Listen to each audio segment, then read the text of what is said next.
আসসালামু আলাইকুম এভরিওয়ান, সবাই কেমন আছেন? শুভ সকাল সবাইকে। এখন বাজে প্রায় 7টা।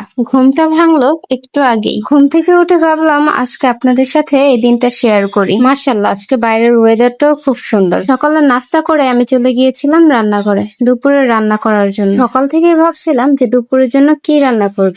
পরে ভাবলাম যে ফ্রিজে তো মাছ আছে আর ঘরে উস্তা আছে, তাই ভাবলাম যে উস্তা দিয়ে মাছের ঝোল করি। ছোটবেলায় তো উস্তা খেতেই পারতাম না, কারণ তেতো লাগতো, কিন্তু এখন বড় হয়ে এটাই অনেক প্রিয় একটা খাবার হয়ে গিয়েছে। আমি আগে জানতাম যে উস্তা শুধু ভাজিই করা যায়, তরকারি যে রান্না করা যায় এটা জানতাম না। আমি এই রান্নাটা শিখেছি আমার শ্বশুর বাসায় এসে, আমার শাশুড়ির কাছ থেকে। উনি যেইভাবে রান্না করে এইভাবে রান্না করলে উস্তা তেতোও লাগে না আর খেতেও খুব মজা লাগে। শুধু তরকারি রান্না করলেই কি চলে? আমার তো একটা দিয়ে হয় না, তাই সাথেও কুমড়ো ভাজি করে নিয়েছিলাম।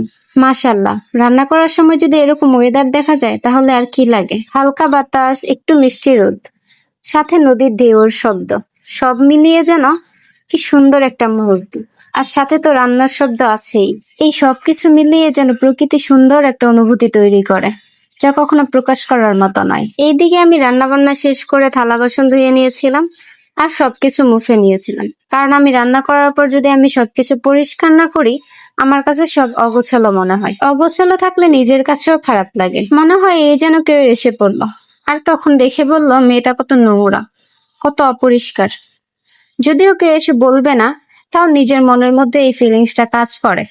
কেন আমি তা জানি না। আপনাদের মনের মধ্যেও কি এরকম ফিলিংস কাজ করে?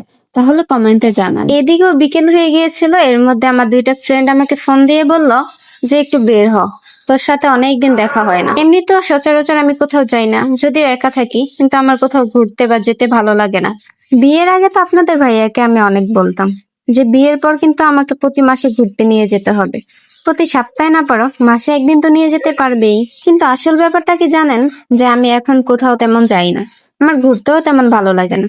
আপনাদের ভাইয়া আমাকে বলে যে চলো কোথাও থেকে ঘুরে আসি, কিন্তু আমি তখন মুখের উপরে না করে দিই যে না, আমার এখন যেতে ইচ্ছে করছে না বা ভালো লাগছে না।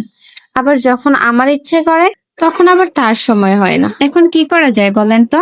কিন্তু মাঝে মধ্যে আমি নিজের পরিবর্তন দেখে নিজেই খুব অবাক হই, কারণ আমি কি ছিলাম আর কি হয়ে গেছি। বিয়ের পর হয়তো মেয়েরা এরকমই, তাই না? অনেকটা সাংসারিক হয়ে যায়, কিন্তু আমার যথেষ্ট স্বাধীনতা আছে।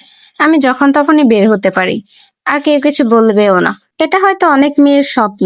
অনেকেই ভাবে বিয়ের পর আমি যদি একটু স্বাধীনতা পেতাম, কিন্তু একটা জিনিস কি জানেন, যে আমার বেলায় সবকিছুই উল্টো হয়।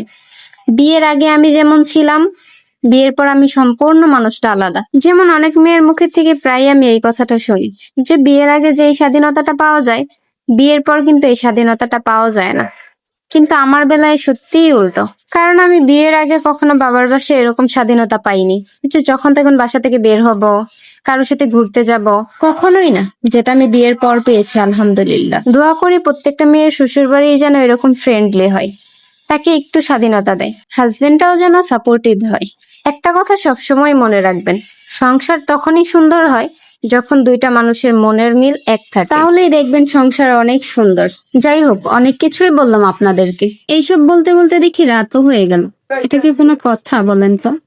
এর মধ্যে আমি বাসায় চলে এসেছি। রাতে আপনাদের ভাই আমার জন্য মজা নিয়ে এসেছিল। আজকে এই পর্যন্তই। সবাই ভালো থাকবেন, সুস্থ থাকবেন। আল্লাহ হাফেজ।